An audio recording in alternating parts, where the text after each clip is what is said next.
کہ کفر جو ہے اہل اسلام کو کبھی بھی پرامن طریقے سے رہ کر اللہ کے دین کی محنت اور کوشش کرنے کے لیے نہیں چھوڑتا، نہ وہ برداشت کرتا ہے۔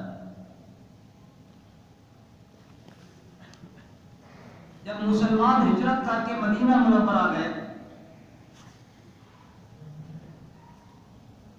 اور مکے والوں سے چھپ کر گئے اور وہاں جا کر اطمینان کے ساتھ جب اللہ کے دین کا ماحول ان کو میسر آیا تو یہ بات اہل مکہ کو برداشت نہیں۔ معلوم ہے کفر کبھی برداشت نہیں کرتا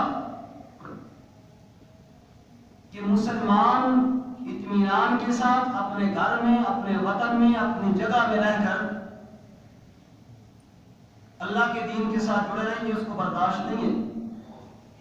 یہ تو ہم مسلمان ہیں جو کہتے ہیں جو کوئی جہاں بھی ہے وہ لگا رہے، کفر یہ بات برداشت نہیں کرتا۔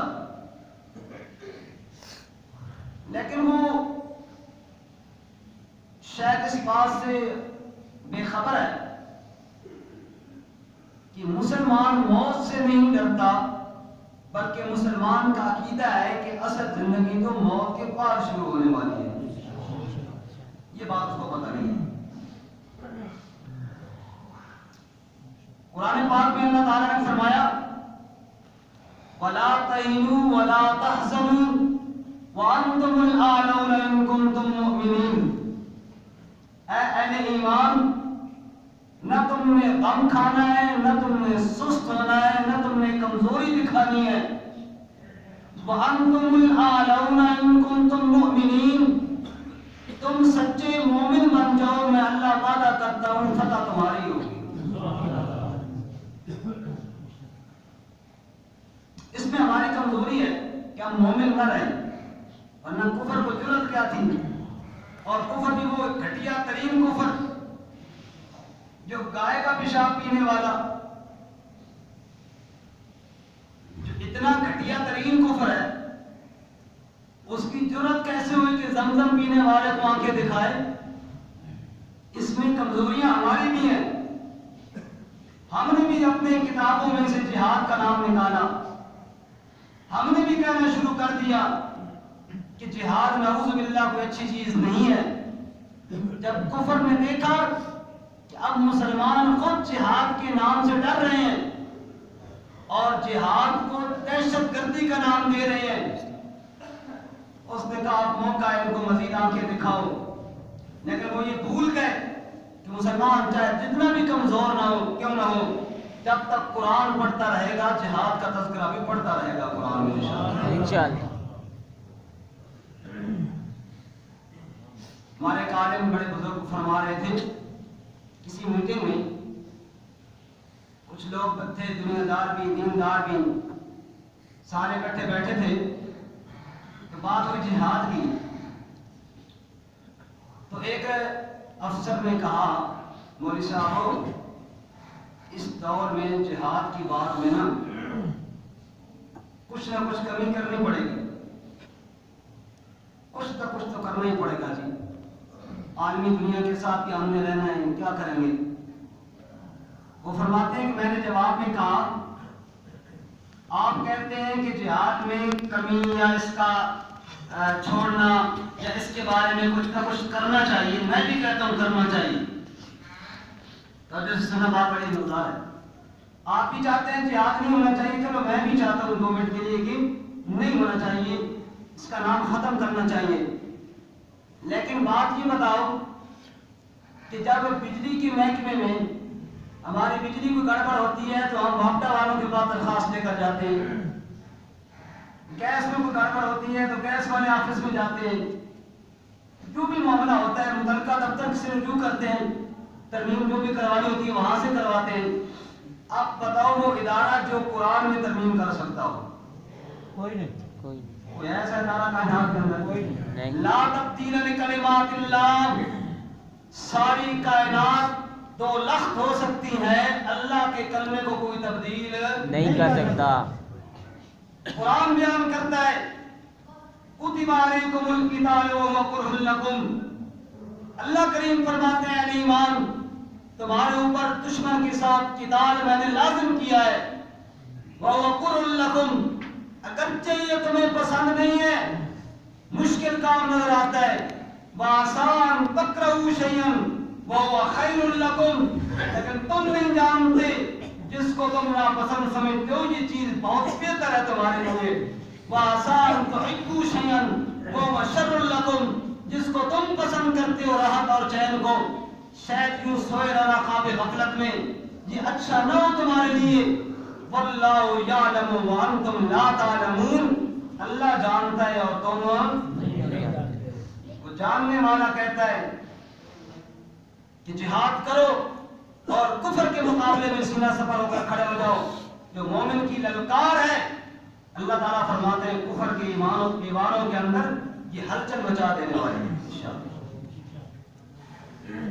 آپ دیکھ لیجیے مومن نے تھوڑا سا میدان کا رخ جب کیا کافر بھاگا یا نہیں بھاگا، ذلیل ہوا یا نہیں ہوا، اللہ تعالیٰ نے اہل ایمان کی مدد کرنے کا وعدہ کیا ہے، لیکن ڈٹنا کس نے ہے؟ اہل ایمان نے۔ اس پر ایک بات اور بھی میں عرض کروں، دشمن کے مقابلے میں جو ہتھیار تیار کرنے ہیں وہ بھی اللہ کا حکم ہے۔ کس کا حکم ہے؟ اللہ کا حکم ہے۔ الحمدللہ ہمارے ملک نے تیار کیا ہے، اللہ کا حکم ہے وَأَعِدُّوا لَهُم مَّا اسْتَطَعْتُم مِّن قُوَّةٍ وَمِن رِّبَاطِ الْخَيْلِ، فرمایا کہ تم ان کے لیے تیاری جمع کرو، اپنی استطاعت کے مطابق ہتھیار تیار کرو۔ یا اللہ اس کا کیا فائدہ ہوگا؟ تُرْهِبُونَ بِهِ عَدُوَّ اللَّهِ وَعَدُوَّكُمْ، جو تمہارے اور تمہارے اللہ کے دشمن ہیں نا کافر، وہ تمہارے ہتھیار دیکھ کر ڈریں گے تم سے۔ آج اگر ہمارے پاس ہتھیار نہ ہوتے تو کافر کب سے لقمہ بنا کے کھا چکے ہوتے۔ تو فرمایا یہ ہتھیار تیار کرو، لیکن صاحب ایک بات اور عرض کر دوں کہ مومن کا بھروسہ ہتھیار پہ نہیں اللہ کی ذات پہ ہوتا ہے۔ آج اس میں کوئی شک نہیں، ہماری فوج کو ہمارا سلام ہے، ان مجاہدین کو جنہوں نے بڑی جرأت کے ساتھ دشمن کا مقابلہ کیا اور کر رہے ہیں، ڈٹے ہوئے ہیں، اللہ ان کو سلامت رکھے۔ لیکن بھروسہ نہ فوج پر ہے، نہ افراد کی قوت پر ہے، نہ اسلحہ پر ہے، مومن نے بھروسہ رکھنا ہے تو صرف کس کی ذات پہ؟ علامہ اقبال نے کہا تھا مومن ہے تو بے تیغ بھی لڑتا ہے سپاہی، تلوار کے بغیر بھی لڑنے والا مومن ہے، کیونکہ اس کا بھروسہ تلوار پہ نہیں اللہ کی ذات پر ہوتا ہے۔ اور شیخ سعدی شیرازی نے فرمایا تھا موحد کے در پائے ریزی زرش، وگر شمشیر ہندی نہیں برسرش، امید و حراسش نباشت سے کس، بری نست بنیاد توحید بس۔ فرماؤ لوگوں جو رب کو ماننے والا ہے اس کے پاؤں کے نیچے تم سونے اور چاندی کے ڈھیر لگا دو، اس کو لالچ دینے کے لیے، بگر شمشیر ہندی نہیں برسرش، اور ہندی تلوار جیسا کب سے کہہ کر گئے ہندوستان والوں، بگر شمشیر ہندی نہیں برسرش، اور اگر ہندی تلوار اس کے سر پہ رکھتی جائے خوف دلانے کے لیے، جو رب کو ماننے والا ہے، امید و حراست نباشت سے کس، اس کے دل میں نہ سونے کی لالچ آئے گی نہ تلوار کا خوف آئے گا۔ کیوں؟ بری نست بنیاد توحید بس، اس لیے کہ اس کی بنیاد سونے چاندی یا تلوار پہ نہیں، عقیدہ توحید پہ رکھی گئی ہے۔ اس کی بنیاد کس پہ رکھی گئی ہے؟ عقیدہ توحید پہ رکھی گئی ہے۔ مومن تو کیسے نڈر ہوتے ہیں، کافر شاید جانتا نہیں ہے ایمان کی طرف، ہم کمزور ضرور ہو گئے ہیں لیکن وہ ایمان کی چنگاری اندر موجود ضرور ہے انشاءاللہ۔ مومن تو وہ ہوتے ہیں، ایک مومن کہتا ہے یار صبح لڑائی ہونی ہے، آپ دعا کریں ذرا، میں دعا کرتا ہوں تو آمین کہنا، پھر تو دعا کرے میں آمین کہوں گا، پہلے تو دعا کر لے۔ وہ دعا کرتا ہے یا اللہ جب صبح مقابلہ ہونا تو ذرا مقابلے میں کوئی تکڑا سا کافر آئے، گائے کا پیشاب پینے والا نہ ہے. کوئی تکڑا کافر ہو یا دشمن بھی تکڑا سا ہو, کوئی ذرا تکڑا سا کافر آئے, وہ مجھ پر وار کرے میں اس پر وار کروں, وہ مجھے مارے میں اس کو ماروں, پھر میرے مولا مجھے فتح دے دے, میں تیری رضا کی خاطر تیرے دشمن کا سر قلم کر دوں اور میں جیت جاؤں اور تو خوش ہو جائے. دوسرے صحابی نے کہا آمین. اب تک تو دعا کر. وہ صحابی بولے سننا ذرا دعا, یا اللہ میرے مقابلے میں ذرا تگڑا کافر آئے, کوئی بزدل قسم کا, ڈرپوک قسم کا, کوئی للو قسم کا کافر نہ آئے, ذرا تگڑا قسم کا کافر آئے, وہ مجھ پہ وار کرے میں اس پہ کروں, وہ مجھے مارے میں اس کو ماروں, پھر یا اللہ اس کا وار چل جائے اور میری گردن کٹ جائے. اور جب میری گردن کٹ جائے, وہ بڑا غصے والا کافر ہے, اس کو پھر بھی چین نہ آئے, وہ پھر میری آنکھیں باہر نکالے, پھر میرا ناک کاٹے, پھر میرے کان کاٹے, پھر میرا چہرہ بگاڑ دے, کاٹ دے, پھر میرا سینہ چیر کے کلیجہ باہر پھینک کے اس کے ٹکڑے کرے, ریزہ ریزہ کر دے, مجھے ٹکڑے ٹکڑے کر دے, اور دن کی آمد کے تو مجھ سے پوچھے عبداللہ تیری آنکھیں کیوں نکالی گئیں, تیرے کان کیوں کاٹے گئے, تیرے لب کیوں کاٹے گئے, تو میں فخر سے کہوں یا اللہ یہ سب تیری رضا کی خاطر کیا. سبحان اللہ. ایمان والے تو یہی دستے رکھیں, اور کیوں نہ رکھیں, خود میرے اور تیرے پیارے آقا نے یہ رتبہ رکھا ہے, لَوَدِدْتُ أَنْ أُقْتَلَ فِي سَبِيلِ اللَّهِ ثُمَّ أُحْيَا ثُمَّ أُقْتَلْ ثُمَّ أُحْيَا ثُمَّ أُقْتَلْ ثُمَّ أُحْيَا ثُمَّ أُقْتَلْ. میرے نبی نے فرمایا اے لوگوں, میں محمد صلی اللہ علیہ وسلم یہ چاہتا ہوں مجھے اللہ کی راہ میں مارا جائے, پھر زندہ کیا جائے, پھر مارا جائے, پھر زندہ کیا جائے, پھر مارا جائے. ہمارے نبی بار بار اللہ کی راہ میں کٹنے کی تمنا کرتے ہیں, نبی کے ماننے والے بھی وہی ضرور کرتے ہیں انشاءاللہ. یہ دشمن کی بھول ہے. اہل ایمان موت سے ڈر جائیں گے, مومن موت سے ڈرنے والا بولو نہیں ہے. اور سے بولو مومن موت سے ڈرنے والا نہیں ہے. نہیں ہے مومن ہی نہیں جو موت سے ڈر جائے. شہادت ہے مقصود و مطلوب مومن, نہ مال غنیمت نہ کشور کشائی. مومن مال غنیمت کے لیے نہیں لڑتا, حکومت حاصل کرنے کے لیے نہیں لڑتا, وہ تو اپنے اللہ کی راہ میں جان دینے کے لیے لڑتا ہے. اب میری شمار واقعات میں ٹائم اتنا ہوتا نہیں ہے. صحابی کی گردن میں جب تلوار لگی تو چیخ اٹھے فَرْتُ وَرَبِّ الْكَعْبَةِ, کعبے کے رب کی قسم آج میں کامیاب ہو گیا, آج میں کیا ہو گیا, کامیاب ہو گیا. وہ تو اپنی کامیابی اسی کو سمجھتے ہیں. اور اللہ کے نبی صلی اللہ علیہ وسلم کے صحابہ وہ جان ہتھیلی پر رکھ کے جب دشمن نے ان کو شہید کرنے کا ارادہ کیا تو آنکھوں میں آنسو آ گئے. کہتا ڈر گئے ہو تو میں چھوڑ دیتا ہوں, مجھ سے معافی مانگو. کہا کمینے میں موت کے ڈر سے نہیں رو رہا, آنسو اس لیے آ رہے ہیں زندگی ساری رب نے دی ہے, ایمان رب نے دیا, محمد کا غلام رب نے بنایا ہے, آج رب کے نام پہ جان دینے کا وقت آیا. یہ ہلکی سی حقیر سی جان دے رہا ہوں, کاش میرے بدن پہ جتنے بال ہیں میری اتنے جانیں ہوتی ہیں, ایک ایک کر کے سب رب کے نام پہ قربان کر دیتا. شہادت ہے مقصود و مطلوب مومن, نہ مال غنیمت نہ کشور کشائی, مومن کا جہان ہی اور ہے. اللہ اکبر. اور کے میدان سے زخمی صحابہ گھروں کو لوٹے. قرآن بیان کرتا ہے الذین قال لهم الناس ان الناس قد جمعوا لكم فاخشوهم فزادهم ایمانا وقالوا حسبنا اللہ ونعم الوکیل. نبی کے صحابہ زخمی حالت کے اندر ہیں, گھروں کو لوٹ رہے زخمی حالت سے, دو چاروں کن. کافروں نے کہا ان کو ڈراؤ ذرا تاکہ دوبارہ میدان کا رخ نہ کریں. کافر بہت پرانی یہ سوچ ہے کہ ڈرائیں گے تو شاید ڈر جائیں گے ایمان. کافر نے کہا ڈراؤ ان کو تاکہ دوبارہ کبھی میدان کا رخ نہ کریں. قرآن بیان کرتا ہے الذین قال لهم الناس, نبی پاک کے صحابہ سے لوگوں نے کہا ان الناس قد جمعوا لكم فاخشوهم, وہ کافر سارے اکٹھے ہو گئے, ڈر جاؤ ان سے, معافی مانگ لو ان سے, منت کر لو ان کی. قرآن بیان کرتا ہے فزادهم ایمانا, ڈرنے کی بجائے ان کا ایمان پہلے سے اور مضبوط ہو گیا. اور کیا جواب دیا سننا, وقالوا حسبنا اللہ الوکیل. تم بھی کہو حسبنا اللہ و نعم الوکیل. صحابہ نے جواب میں کہا سارے جہان کے کافر جمع ہو جائے ہمیں ہمارا اللہ کافی ہے. بے شک وہ تو صحابہ تھے.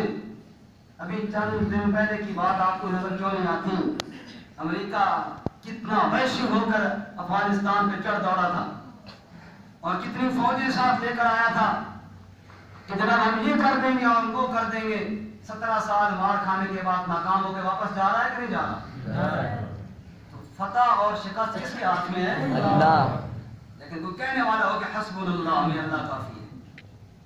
اقبال نے کہا فضائے بدر پیدا کر فرشتے تیری نصرت کو اتر سکتے ہیں گردوں سے قطار اندر قطار اب بھی. تو اس طرح کا انعام تو کر کے دکھانا حسبنا اللہ. تو بولنا مجھے اللہ کافی ہے. پھر دیکھ اللہ کی مدد کیسے آتی ہے. اللہ کریم فرماتے وَقَانَ حَقًّا عَلَيْنَا نَصْرُ الْمُؤْمِنِينَ. تم سچے مومن بن کر میری ذات پر یقین رکھ کے ادھر پرو میدان کے اندر. میں اللہ کہتا ہوں حقاً علینا نصر المؤمنین. ایمان والوں کی مدد کرنا میں اللہ نے اپنے اوپر لازم کر رکھی ہے. ایمان والوں کی مدد میں نے لازم کر رکھی ہے. اللہ فرماتے نبی پاک صلی اللہ علیہ وسلم کے صحابہ نے جب حسبنا اللہ کا نعرہ لگایا اللہ کریم فرماتے ہیں فانقلبوا بنعمت من اللہ وفضل لم یمسسهم سوء. کافر پاک کھڑا ہوا نبی کے صحابہ کا کچھ نہ بگاڑ سکا اور صحابہ جان دلی پر رکھ کے زخمی حالت کے اندر بھی میدان کی طرف دوڑ پڑے. روایات کے اندر آتا ہے ایک صحابی اپنے زخمی بھائی کو لے کر میدان جنگ سے گھر میں آیا تھا. جب دوبارہ اعلان ہوا نکلو اللہ کی راہ میں وہ دوسرا بھائی کہنے لگا یار تو زخمی تو ہے لیکن میں جا رہا ہوں جہاد کے لیے. نبی پاک صلی اللہ علیہ وسلم کی طرف سے اعلان آ گیا رب کا بلاوا آ گیا میں بھی جا رہا ہوں جہاد کے لیے. تو زخمی بھائی کہنے لگا یار جس طرح مجھے اٹھا کر میدان جنگ سے گھر تک لے کر آیا تھا مجھے بھی اٹھا کر ساتھ لے چل. میں بھی زخمی حالت میں اللہ کے نام پہ قربان ہونا چاہتا ہوں. سبحان اللہ. اس جذبے کو کون مٹائے گا؟ اللہ کریم نے جب یہ منظر دیکھا قرآن پکار اٹھا الذین استجابوا للہ والرسول من بعد ما اصابهم القرح. وہ لوگوں دیکھو نا کس طرح زخمی حالت کے اندر بھی جہاد کے لیے لبیک کہتے ہوئے جا رہے ہیں. جنگ احزاب کا موقع صحابہ بھوکے بھی ہیں کپڑے بھی کوئی نہیں سردی بھی شدید ہے اور خندق بھی کھود رہے ہیں لیکن زبان پہ کیا شعر جاری ہے نحن الذین بایعوا محمدا علی الجہاد ما بقینا ابدا. ہم وہ لوگ ہیں ہم نے محمد عربی صلی اللہ علیہ وسلم کے ہاتھ پر ہاتھ رکھ کر بیعت کی ہے علی الجہاد ما بقینا ابدا. جب تک جسم میں جان رہے گی نہ جہاد کو چھوڑیں گے نہ محمد عربی کا ساتھ چھوڑیں گے. قرآن بیان کرتا ہے وَلَمَّا رَأَى الْمُؤْمِنُونَ الْأَحْزَابَ قَالُوا هَذَا مَا وَعَدَنَا اللَّهُ وَرَسُولُهُ وَصَدَقَ اللَّهُ وَرَسُولُهُ. اللہ فرماتے ہیں جب ایمان والوں نے دیکھا کہ سارے کافر جمع ہو کر حملہ آور ہو رہے تھے مدینے پر اللہ کریم فرماتے ہیں کہنے لگے هَذَا مَا وَعَدَنَا اللَّهُ وَرَسُولُهُ وَصَدَقَ اللَّهُ وَرَسُولُهُ. وہ یارو سارے کافر آ رہے ہیں کہنے لگے بس اللہ کا وعدہ بھی قریب آ رہا ہے وَصَدَقَ اللَّهُ وَرَسُولُهُ. سچ کا اللہ اور اس کے رسول نے وَمَا زَادَهُمْ إِلَّا إِيمَانًا وَتَسْلِيمًا. ان کا ایمان پہلے سے بھی زیادہ ہو گیا. مومن جب دشمن کو دیکھتا ہے وہ حملہ کرنے کے لیے تیار ہے. مومن اپنا تعلق رب کے ساتھ اور مضبوط کر لیا کرتا ہے. دشمن پیکی بلی کی طرح واپس جاتا ہے کچھ نہیں بگاڑ سکتا بشرطے کہ مومن بھروسہ کس پہ رکھے اللہ. ہاں جی بھروسہ کس پہ رکھنا ہے اللہ. آؤ تو صحیح اسلام امن کا درس دیتا ہے لیکن اگر کوئی اسلام اور اہل اسلام کو چھیڑے تو پھر اسلام کے اندر جذبہ جہاد بھی موجود ہے. اسلام کے اندر جذبہ جہاد بھی کیا ہے؟ ارتدال کا حکم بھی دیا ہے قرآن میں، ارتدال کا حکم بھی دیا ہے رسول اللہ صلی اللہ علیہ وسلم نے، ورنہ مجھے حکم دیا کہ میں لوگوں سے قتال کروں حتی یشہدوا اللہ الہ الا اللہ، اس وقت تک قتال کروں جب تک کہ وہ سارے لا الہ الا اللہ کا اقرار نہ کریں۔ تو ہم نے تو پوری دنیا کے اندر لا الہ الا اللہ کو پہنچانا ہے، آؤ تو صحیح۔ ہم تو اسی انتظار میں ہیں کہ کہاں دنیا کے کسی کونے میں آواز اٹھے جہاد کی اور اہل ایمان جانے قربان کریں اپنے اللہ کے نام پر، تاکہ لا الہ الا اللہ کا نغمہ پوری دنیا کے اندر پہنچے۔ اور انشاءاللہ اللہ کے نبی صلی اللہ علیہ وسلم کا درس ہے اور یہ قرآن کی تعلیمات ہیں اور یہ اسلام کا جذبہ جہاد ہے۔ دنیا چاہے جتنی مرضی کوشش کرے اس جذبے کو مٹا نہیں سکتی انشاءاللہ۔ ہمارا تو پوری دنیا ہے۔ علامہ اقبال مرحوم نے کیا کہا تھا؟ چین و عرب، علامہ اقبال مرحوم نے کیا کہا تھا؟ یاد ہے کچھ اقبال کی باتیں؟ وہ یاد آئیں گی انشاءاللہ۔ چین و عرب ہمارا ہے ہندوستان ہمارا، بے شک ہمارا ہے، چین و عرب ہمارا ہے ہندوستان ہمارا، مسلم ہے ہم وطن ہے سارا جہاں ہمارا۔ ساری دھرتی کس کی بنائی ہوئی ہے؟ اللہ۔ اور سے بولو یار اللہ، جہاد کی اور بدل میں ایسا سے بولے اللہ، ساری دھرتی کس کی ہے؟ اللہ، اللہ کی ہے نا۔